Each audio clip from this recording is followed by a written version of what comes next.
No problem. Number three.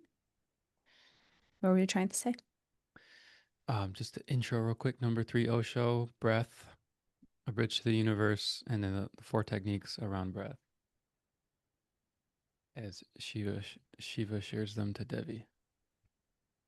Someone's trying to break in. Hold on. Which out of three thieves? I know. Love it.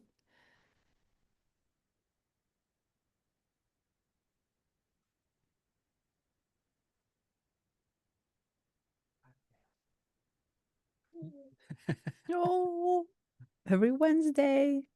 um, since he's here, I should tell this story. I was gonna share this. My my littlest, my 2-year-old, he's been saying lately, just in the morning, in the middle of the day, he's like, "I'm gonna die tonight." I'm like, "Okay, buddy. I mean, yeah, you kind of are gonna die tonight. We all kind of die tonight when we fall asleep." Yeah. And that was Osho talked about that, or yeah, Osho talked about that in this chapter. Come here, come here, Jace. Go talk to Mama, okay? I'm doing a podcast. I'll see you guys in an hour.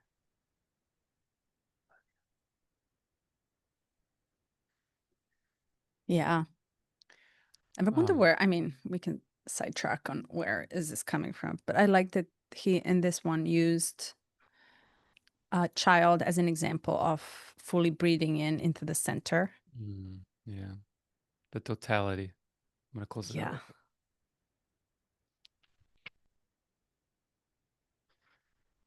Yeah.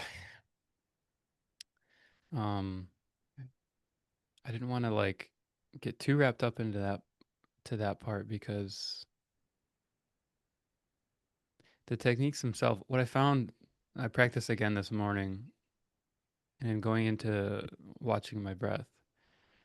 I'm like, he's like, pay pay very close attention that you're not following behind like a shadow. You're actually staying with it. And I was like, oh my God, yeah, I'm following behind or reaching, trying to get to the point, like if you're focused on the gap between the two breaths, your mind will like try to meet you there, try to get ahead because it's like what's here at the gap. So I was like really focused today on just being like, well, what is my breath? Like kind of more curious than anything. Like what is my actual breath? Like if I don't have an agenda of like this is how you breathe. Um and what I found was like my breath is pretty shallow. Not gonna judge it, not gonna change it. But then once I stayed with it and I found I was like going ahead or coming behind and then staying with it, oh, I just felt so peaceful. It's like Hmm. just radiating out.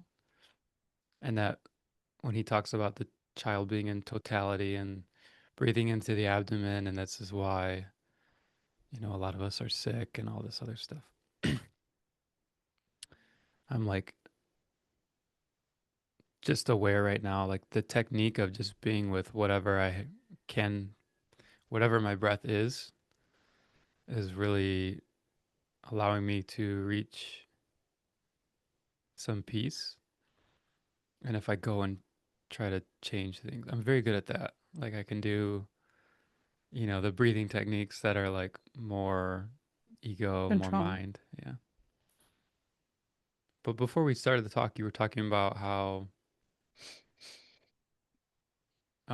you mentioned like you have the ability to focus on just the thing that you're doing.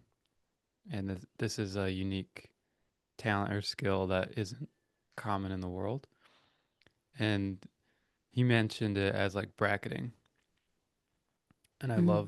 I love that terminology of like bracketing the present moment wherever you're at. You don't see outside of the brackets. Like you put blinders on and you're relating it to energy of like how you seem to have more energy than most people, or people kind of like burn themselves out at some point or get sick like I do, or, you know, life happens, as people say. And in talking about energy, he says the energy less, energy filled center. He goes on to explain the energy less center is the body's energy, meaning it has a limited amount of resources. And then the energy filled center being the same center, but it's talking about the cosmic energy that flows to you. And I think when you're able to bracket your energy like you're talking about, you don't deplete the center that has limited resources, whether that's the mind's energy or the body's energy or some combination. You're actually opening up in the present moment. And I think what comes of this too is like your rapture for whatever you're experiencing. Like if you're deeply, deeply involved in a book and you feel like I'm meant to read this book right now, it's totally changing my life. Like it's so beautiful. The words are precious to me. Like in that moment, you are completely bracketed. You have all the energy you need. Like, you know, so what do you think about all of that? I love how you explained it.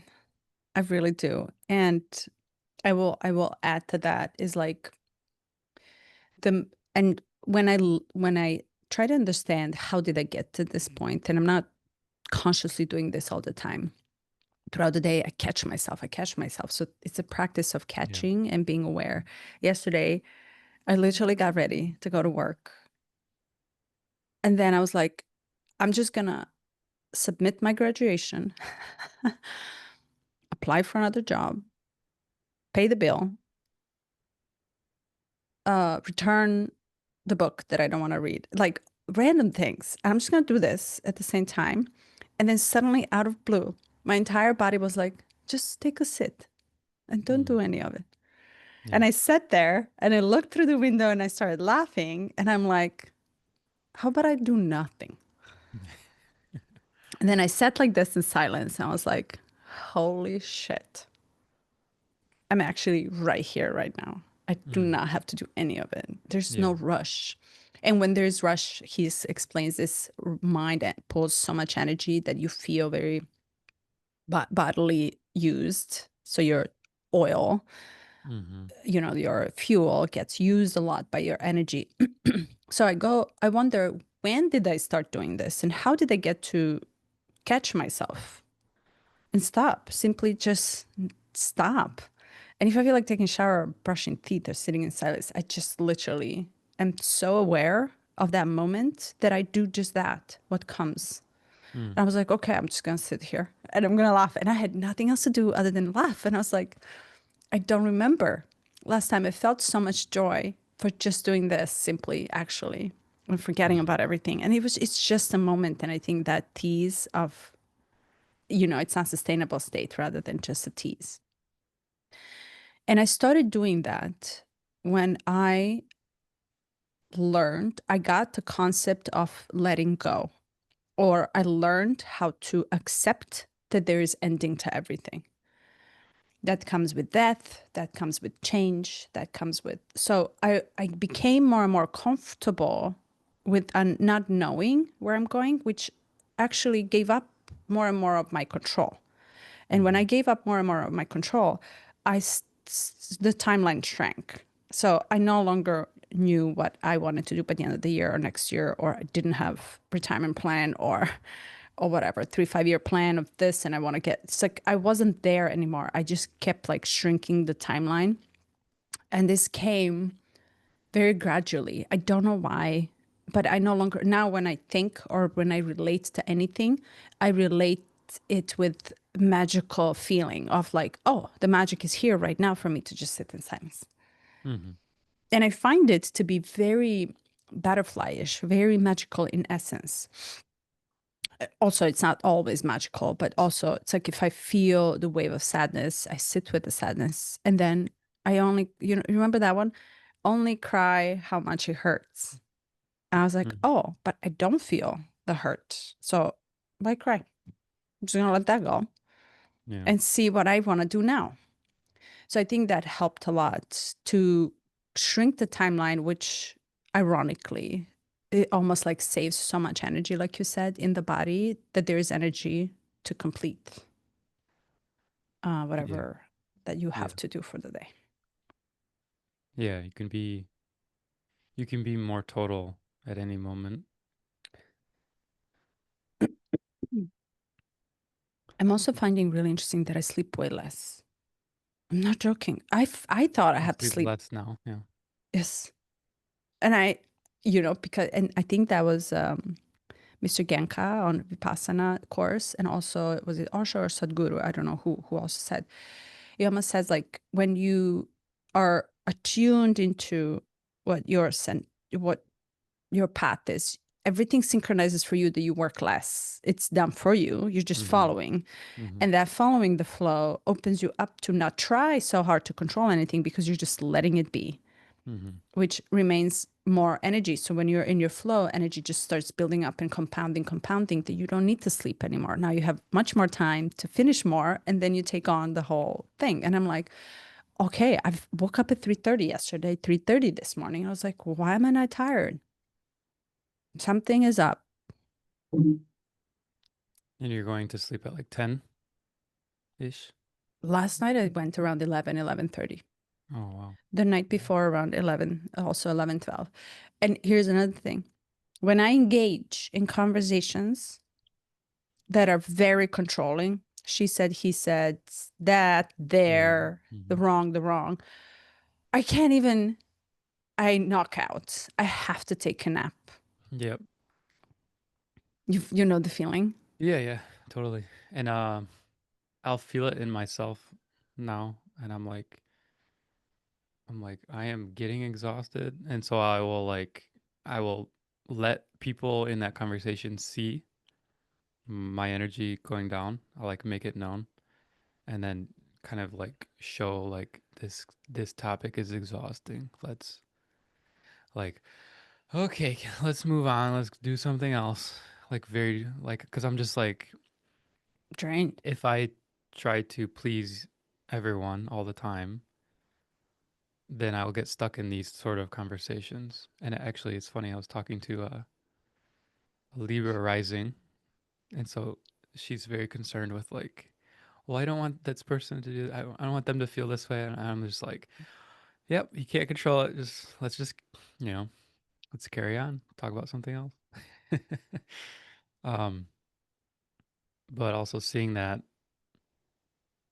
as a balance for me of um, my Taurus energy of having like the stubbornness and the very firm beliefs about where I'm at. And um, yeah, yeah, needing less sleep. I know Ram Dass is he set a very clear example of like how he was meeting with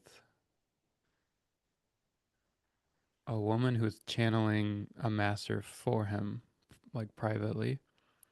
And the channeled energy or master said to him, "You need to come at this time." And it was like he would just call Ram Dass and say, "Come now," and he's like, "It's 11 o'clock. I'm sleeping." And then it was just like raise the eyebrows, and then he came, and he's like, "What? When? How am I supposed to be able to? I have to talk tomorrow in New York. I need my rest." And I think the transmission was basically you have all the energy you need if you learn to let go into what's current for your life, like what's present and available now.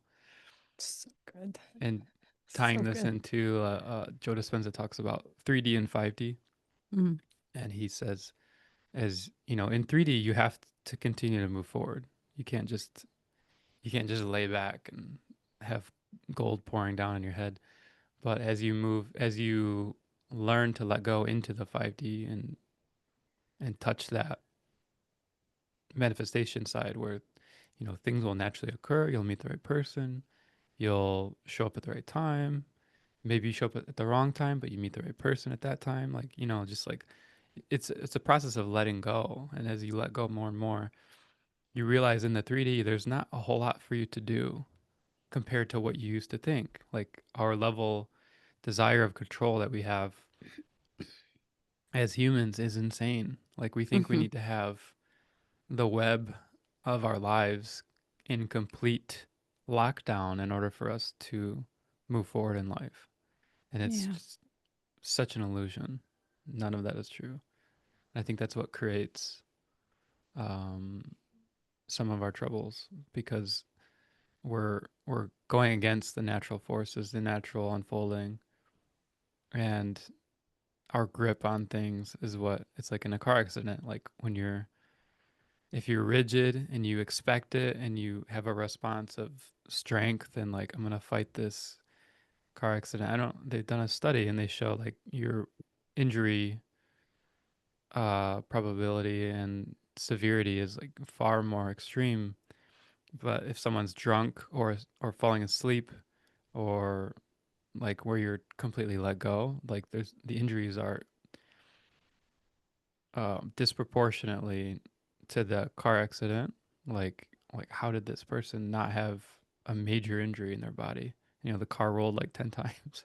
Mm. Um, and I think about that often with just how I carry myself through life. Like what tension am I holding in my body, and how much of that is stemming from the tension I'm holding in my mind, and how much can I let go right now too. I think Yeah. because in monkey mind we say, "Oh, I need to bracket, I need to be present," and Osho talks about this too.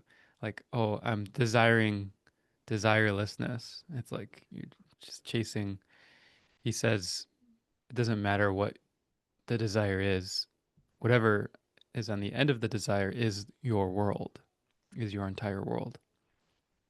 And maybe that's a good way to look at why you have more energy than people around you because you've shrunk down your world at any moment instead of having this expansive world and all these tasks looming ahead of you and all these regrets of the past and all these plans for the future. Your world is much smaller, meaning it takes less energy out of you to hold and create that world.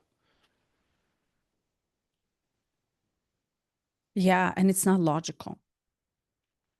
The best part is like it does not come from the mind. I mean, you know, yes, it was very logical and very pushy and self-driven. And I guess, like at certain time, it always reminds me, first time I came to the United States and I worked for just whatever. I worked for cruise ships and I made a first $1,000 a month.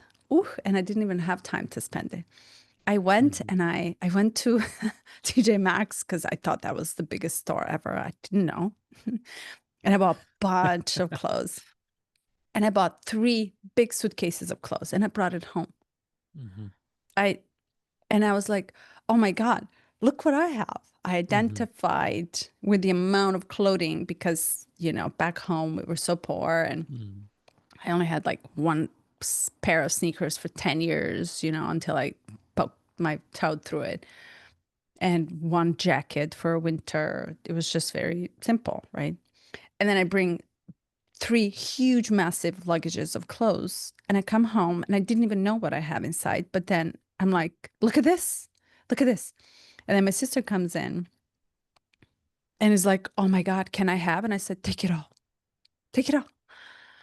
And she took almost like 80% of my clothes, which was mind blowing. First, that she took it, the second, that I bought it for me, and then I gave it away. And I was like, why am I doing this? Right. So Mm-hmm.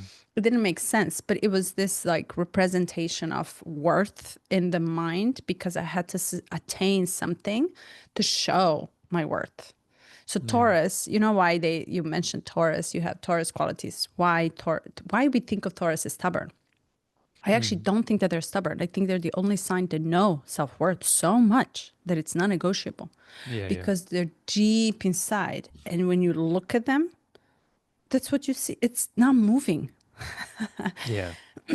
And Yeah. You can't right? you can't you can't push them over. You can't No, force them into the barn. You have to. Yeah. no. And and the best part is that's how it feels. To me, that's how truth, our own unique, authentic truth feels too. If my truth is to be acting out of compassion, it's unmovable, right? You can test me, tease me, but I will keep coming back to practice that again over and over. And it's almost like I'll meet you with compassion, Mm-hmm. or I'll meet you with love, my sort of love, or I'll Mm-hmm. meet you with soft words, Yeah. but in is out, right? So I can only give what I am Mm-hmm. what I have available. Like I can give so much energy out when I enter into the room because I have available energy. And and at the gym, I always use the gym because boy, all men are around me. They all want to hang out with me and they all want to work out with me. Men, not women. Yeah. Mm-hmm. And they always point out they're sweating. You're talking. Their shirts are wet. They're soaking. And I'm not sweating at all. And I lift the same like them. Same, I tease them. I laugh them. I jump. So much energy every day. And they're like, why are you here? You don't have to be here. And I was like, well, how are you getting that much energy? Comes down. It's like, I'm really not thinking with my mind when I do certain things. I feel my body. And the matter of fact, when I rove, for example, there is this space inside of me that opens up through my skin that I transcend by just Mm-hmm. activating so much yang energy inside my body that not only do I want to faint, but I also feel I I levitate. I literally Mm-hmm. fly off. And I push and push, which is breathing. Push, push, push, push, literally as I'm doing the breath Yeah. work. And I get Mm-hmm. so up there and I'm like, wow, Are you talking about the ski erg, the one where you're standing? skier, rover, yes. Oh, interesting. Yeah, the ski erg, I could see why it would stimulate deep, deep breathing. But if you're doing it on the rower too, that's cool. But all that to say is like the breath, as he explains it here, it is the bridge to universe. I can see how this can be, and I like how he explained the gaps and the points from up and down, and right there in the middle. So one of those sleepless nights that I had, because I started reading this last week. Mm-hmm. Excuse me. I was like, let me see if I can breathe in and out the way he explains, and pause and be aware, and see just follow. And I s- I laid in bed late at night, and I was just doing breathing, and I was like, this feels joyful, like you Mm-hmm. said, like very calm, peaceful, and very silent and blissful. Just the breathing in and out, in and out, in and out, and to notice, to try to see if there's anything there other than just breath. If anything shows up other than just breath, Did anything show up other than breath? just a sensation of space inside my body. Mm-hmm. And it always ends up being funny to me. I don't know. I laugh at these things a lot. Like even today when I read it, I was like, this is too funny. It's funny. Mm-hmm. I think I don't know, whatever that I'm going through when I read this, I find it funny. Laugh at myself. Is it like Huh. is it like uh laughing at your effort in the past, or yeah, or Yeah. laughing at the Simplicity absurdity of life, or yeah, and all how of those. simple it is. And when he said, the moment you stop reading, your mind stops. And I was like, what? What? Yeah, that's actually the first thing I did is because I thought it's like between the in breath and the out breath, the breath stops. So when I initially read it, I was like, oh, okay. So I breathed in and held my breath and was like, yeah, that's really peaceful. I'm not thinking anything. And then I read and I'm like, oh, that's not the technique. But then he says, like, separate from the four techniques here, if you hold your breath, your mind stops. Yes. And one of the most peaceful, not in competition, not in like striving to hold as long as you can, but just a calm breath hold until you need a breath. It's like it's the perfect way to kind of reset the mind. Mm, It's so yeah. good. And how much mind works. And I really like how he also explained that mind cannot sustain the present moment. Can be. Mm-hmm. Mind Yeah. can't be in now. It doesn't Yeah. exist. There's so much wisdom. So much wisdom here. What about the no body and body? Say again. Oh, it is always moving from the body to no body. From the no body, the breath, the air, to the body, Mm. the bridge between the universe and us, right? So it's like it's body and then it's nobody. Mm-hmm. Right. We do not know the other point, but we only know it here. Mm-hmm. As same way, like, it's like if you become aware of that other point, the other part of the bridge, the other pole of the bridge, suddenly you will be transformed, transplanted into a different dimension. Mm. And we Mm. never know that other. We think we do, but we don't. I love that one. Yeah.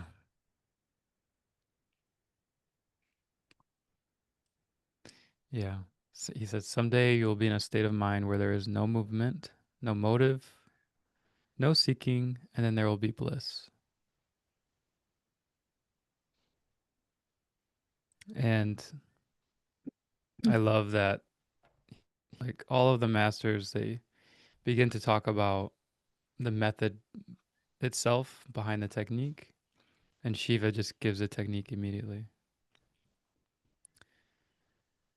And it's, of course, like with jinkies, it's one thing to notice spinning our wheels a little bit, but here it's like it's almost painful. Yeah, it's I like, like. yeah, what do we do? Um, which of the four techniques did you find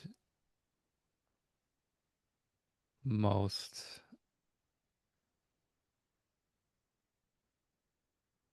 relevant, most useful, maybe? Hmm. Well, the third one, the second one, but yet the third one always got me to lose my breath rather than relax into it. So the second one is the The turn, turning. Yeah. and to kind of just like see if I can be aware of it. And the third one was not having an energy. Mm-hmm. Right. So it took me a minute to kind of figure out this, like, and then feel it with that energy center.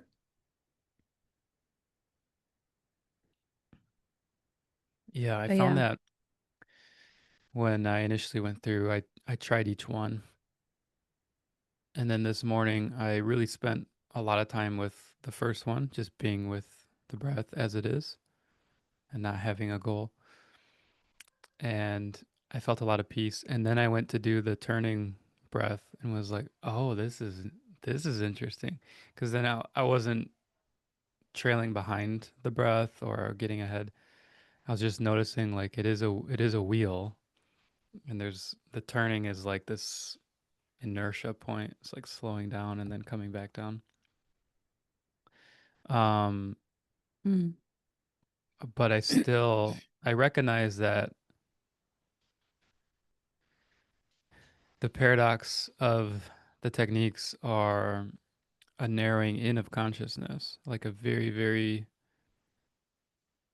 gentle approach, a very like focal point, maximum consciousness here. And I recognize that because I'm so conditioned to the world that I am in, like the big world that's not bracketed, that my capacity for narrowing is pretty limited. Either how long I can do it or even like how precise. And I think I I don't yet feel the stopping, like the point of Mm. like death. I don't feel that yet. But today I was able to be with the turn, and I was the turning in the wheel, and I was like, "Oh, this is I want to say cool, but like I don't know how else to describe. It's like I love it. it's like peace. Yeah. It's like what do you do with it?" I love that you explained the will on the top.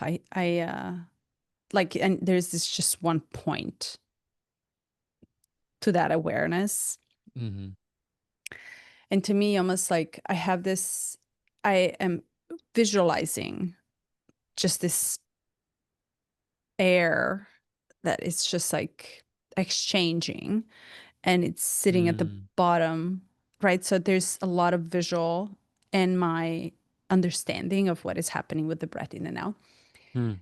And but that moment, the turning point does feel like you said, it's like it's almost like it comes in and then it just U-turns. It doesn't Mhm. stop. And I couldn't point the stop. I created the stop. Yeah.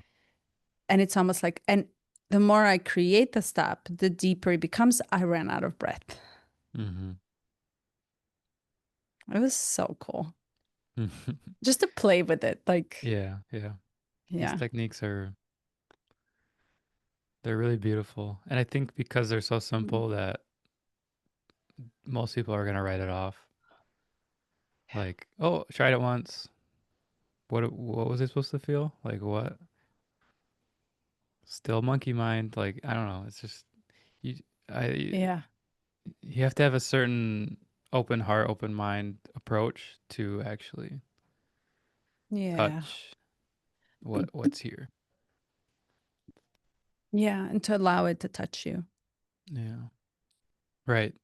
That's probably a better way to put it. It's like what kind of safety do you feel in your sense of self to allow the other, the unknown? So I wonder, in the last couple of days, I was thinking, what makes your world where the breath is just circulating dark versus light? To just explain simply why I asked this. When you touch such a turn point, is it always blissful or simply just like light? To me, awareness is light. Agony is like almost like Hmm. torturing. Or is Hmm. it actually turned into torture, right? So, I mean, wouldn't know what the difference between such two different points is. What I feel of it is what I guess feel in my whole self, which is very light, right? So I feel the lightness and I Hmm. smile. It doesn't make me heavy. I feel lighter. And because I Hmm. feel lighter, I'm able to laugh at it. But I You, wondered yeah. what makes how is can this same thing be experienced on the not so light side? Can it be experienced as agony or pain? Hmm. Well, that's when you brought it up, I was almost tempted to say it's right there. It's just on the other side. Like as you experience lightness, you have heaviness waiting so patiently to jump in. Mm. um, if you start to identify your world as being vast and large, and you lose that narrow focus, all of a sudden you're catapulted into the suffering again. But in the technique itself, I guess it would be painful if you were not able to let go and then recognizing or Mm, feeling like a sense of lack or limitation. Like, say there was a technique where you had to put your face in the water, but you had so much fear around drowning because you had a traumatic experience or something. You'd feel like in that instance, you'd feel an immense amount of pain in just doing the technique because you're unpacking all of that. So I think ultimately we each in these techniques, because they're a process of simplification of dropping and letting go, we get to more and more lightness. But if we are just coming out of the heaviness, then it will agitate, it will expose it, it will bring it up. mm. Um, but yeah, do I actually know? I don't know. I'm just guessing. Yeah. And it, I mean, I'd be curious to try to do this technique when agitated or angry to kind of see if I can drop into it and sense the organic nature as Mm-hmm. anger. Yeah. Because he talks about child, right? So it's like when they're angry and happy, oh, it's almost like they're fully that, just that. Mm-hmm. But they're able to tap into that fullness of the center, which is found at the turning point, which is found with the breath in and breath out. Yeah. Yeah. And having kids and holding them through their totality, I'm not interested in emulating it for myself. And um, then he goes, when we adult, because that's when we become afraid of sex in general, because we start breathing more shallow and shallow. And bless you. thanks, this came out of blue. And As it does. Yeah, yeah, breath. Mm-hmm. why is it that as we grow, our breathing becomes more shallow? It Mm-hmm. never goes to the abdomen. It never touches the navel. If it could go down more and more, it would become less and less shallow. But it just touches the chest and it goes out. What are your thoughts? So, why is it that we just get from here to here to here to here? Mm-hmm. It's just many layers and of the mind that we have to, we do, we go, we aim. Yeah. I think mind plays, and okay, so astrologically, when you look and when you start dissecting the houses, the first, second, third, fourth, fifth, from your ascendant, the moment you were born, and which is actually tied back to a developmental age and stages of aging from the childhood. It's almost like when you are given a birth and you kind of open your eyes and inhale the life as a child, and first thing that you see on horizon is your Mm-hmm. ascendant. And then for first seven good time of your year, first 7 years of your childhood, you are learning how to become one. I'm not the one with the Mm-hmm. mother, with the cosmic womb anymore. I am. This is why it's very much important to learn to be a little, there's ego, right? So I am alone on my own, separated from the universal womb and cosmos that I just, floated around in nirvana for 9 months. Mm-hmm. And then the second house comes in and says, but I'm not only ego or separated self, but I'm also what I own, Taurus, Mm-hmm. what I can buy, things that I can ask and touch. And then the third house, but I'm not only that, I'm also what I communicate, which is the mind development. And then as we go through these stages to come to the 12th house, which is already, like much, much later in life of wisdom, is that you learn how to build the structure of separated self just to almost like learn how to unlearn everything you learned so far, which is Mhm. all the mind learning come back to the body. So now Yeah. it's an effort to breathe deeply once we start shutting off and letting go of the ego, meaning how does he say, we die, like we slowly realize self, Mhm. which is less in this.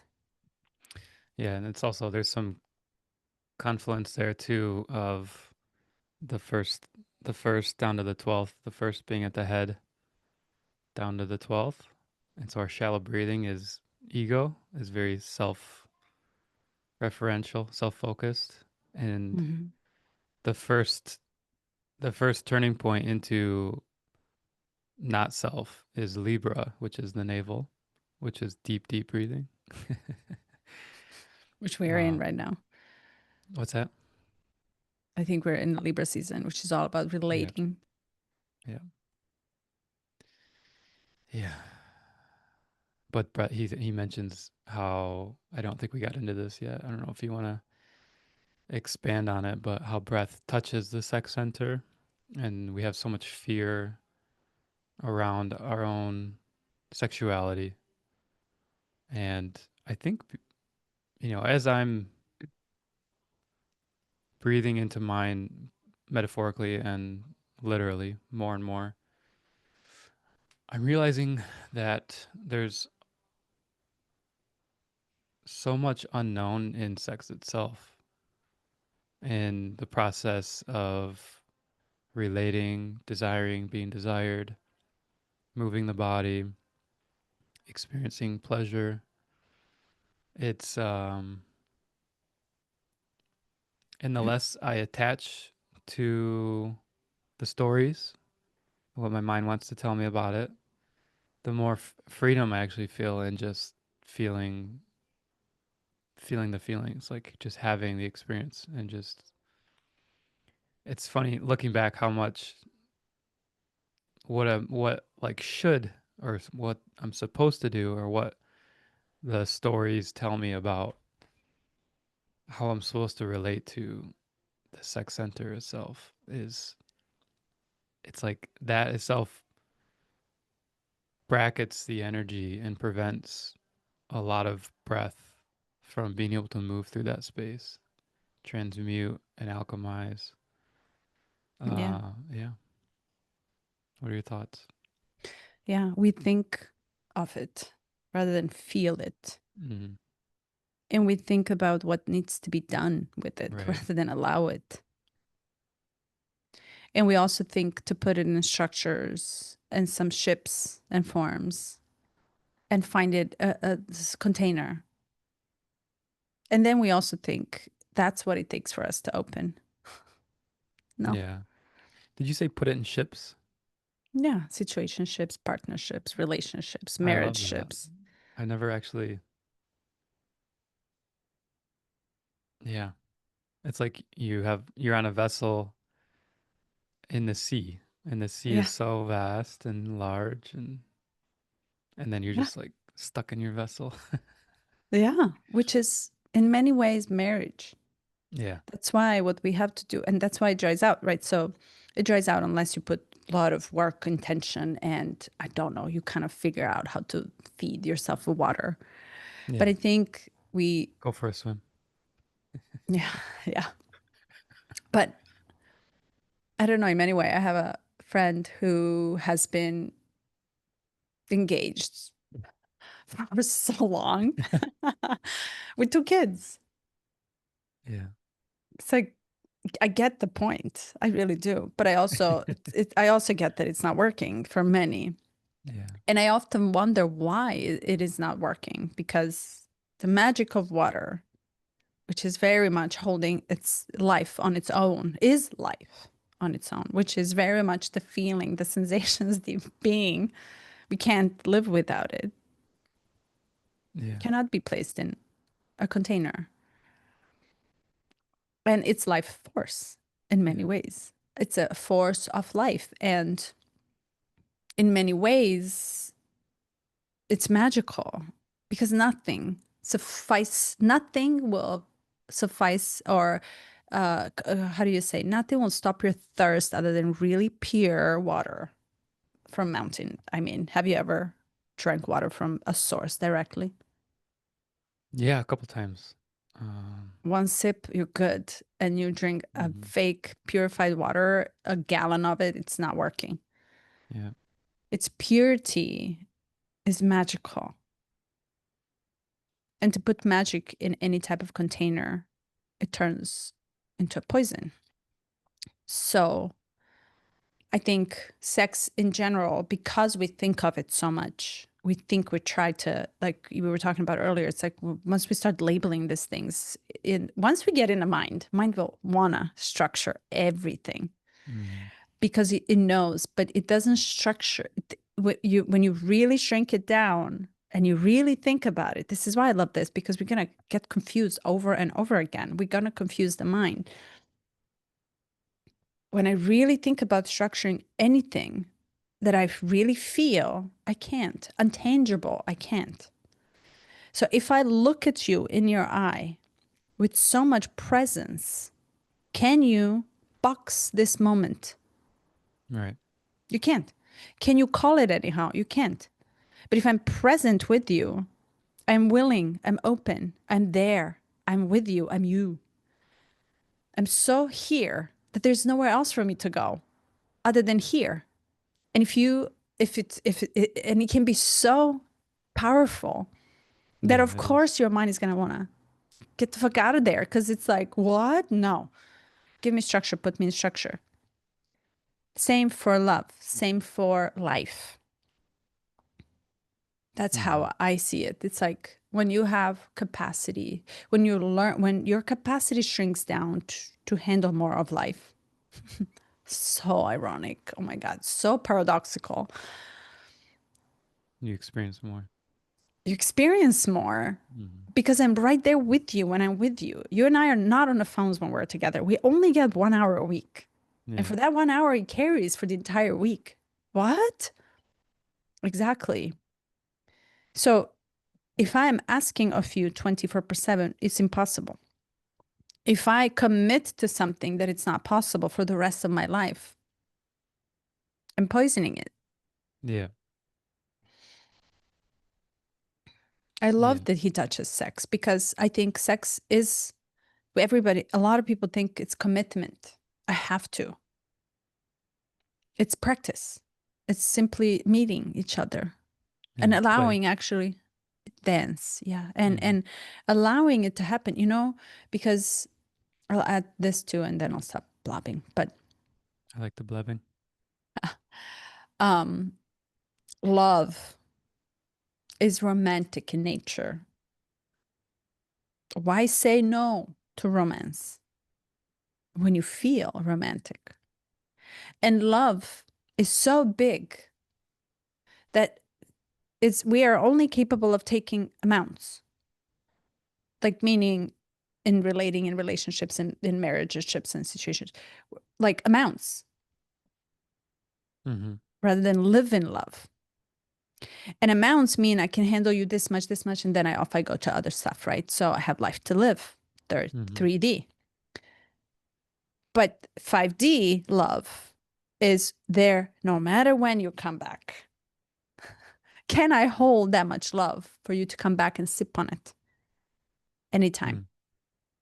And when you do, I then welcome you to enjoy in it with me together.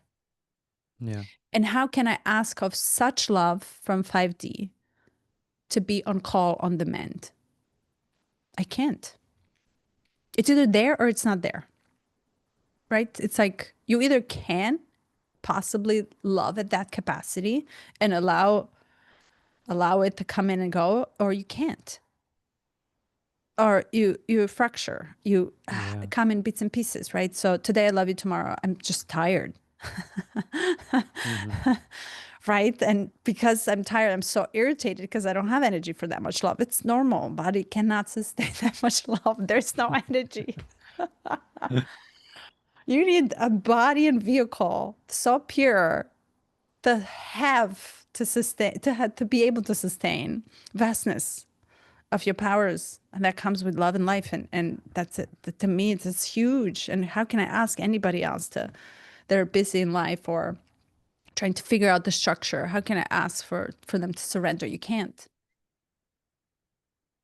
Mm. It's a lot to ask. It will kill them. Can't. So it becomes unconditional. Right. Ah, I love it. I love when I'm riding on this wild horse and we're just going wildly on the beach, running on the sunset. Yeah. It feels very magical. And it's funny. You see, it's like, but I laugh at myself because how can I ask for off reciprocation like such of someone who I clearly can see cannot? Who? Well, I'm just saying, giving an example. And what am I left with? But giving an example, it's a give and take, right? It's this like anxious, avoidant, compromising stuff. It's like all this labeling and stuff. Like, can I just offer love? Can I just offer? Am I capable of just offering it to you and Well, be as a and you do. constant? Yeah, you do.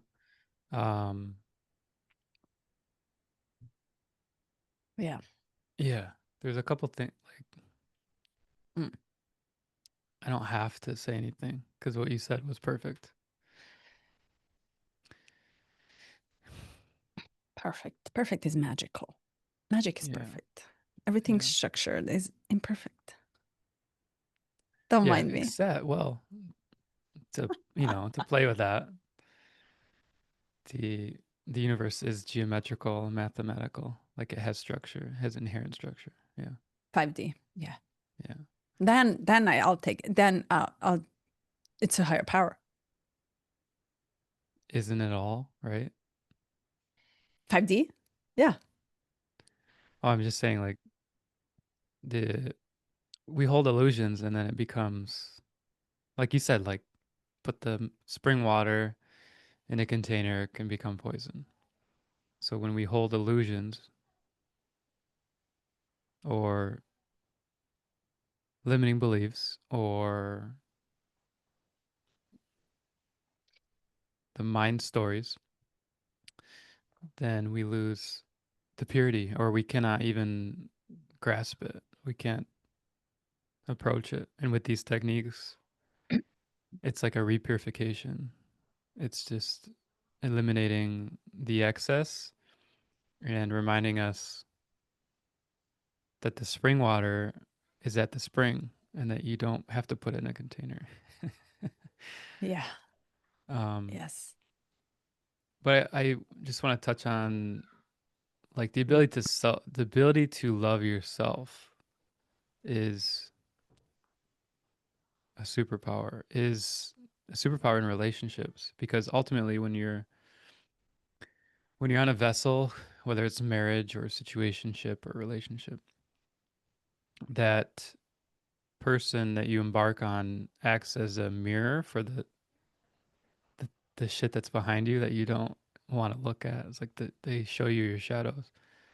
And when it's exposed, you have, it's like you can work on it, sure, or you can learn to accept those parts of yourself that have been denied and become a whole person again, like become whole again, become unified. And in that process, it's just learning to love yourself. And then when you're put together in this way, you're not like when I'm meeting with you and I have a bunch of shadow shit that I don't want to deal with. And my mind is running a race and my ego is wanting to do this, this, this. I have all these desires. Then I can only be with you for this amount of depth and for this amount of time. It's very 3D, right?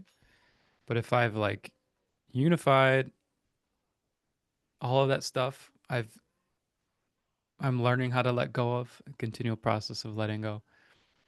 It doesn't occur to me that I need to be anywhere else because Yeah. if I've let go and I also, we get feedback from the universe of like when you let go, watch what happens. See the synchronicity, see how this comes together. So if I'm meeting with you and I'm desiring to be somewhere else, that means I'm not believing that this is the Yeah. magic, right? So it's like you're literally we have magic at every moment. We just choose to see it as such or not. And if we're not put together and if our body is not in harmony, if our mind is out there, then it will be very hard to approach that level of peace. Yeah. I'm just really grateful because and us coming together and doing this work and having I got my little one crying at the door. Having a little touch of these techniques, I'm feeling like really peaceful and really tapping into something that is not mind. And I know like we're just talking. It sounds like a lot of mind, but I think it feels like what I'm doing is unraveling the mind. I'm like letting go of more in the Yeah. process. You know, I can't say for certain. Um, yeah. Same. I think I think the language then translates the state of the body of, like rather than talking, because we read the book, we're not talking out of the book. Yeah. We're talking out of how we experienced it. And I think this actual reprogramming of the mind by consistent coming back to is where the healing or where the magic occurs. And then we allow space for it, right, every week to feel and learn the language out of that Mm-hmm. changes the mind concept, because mind needs to change the concept. We need to unlearn what we learned in order to give it another boost of knowledge that comes from experiencing whatever that we are contemplating about and testing and trying. So I think this is really, really powerful work. Yeah. And it's not for faint-hearted Yeah. at all. Okay. I am gonna let you go Yep. because you're busy, and I'm gonna text you. Okay. Ciao. Much love. Ciao, ciao.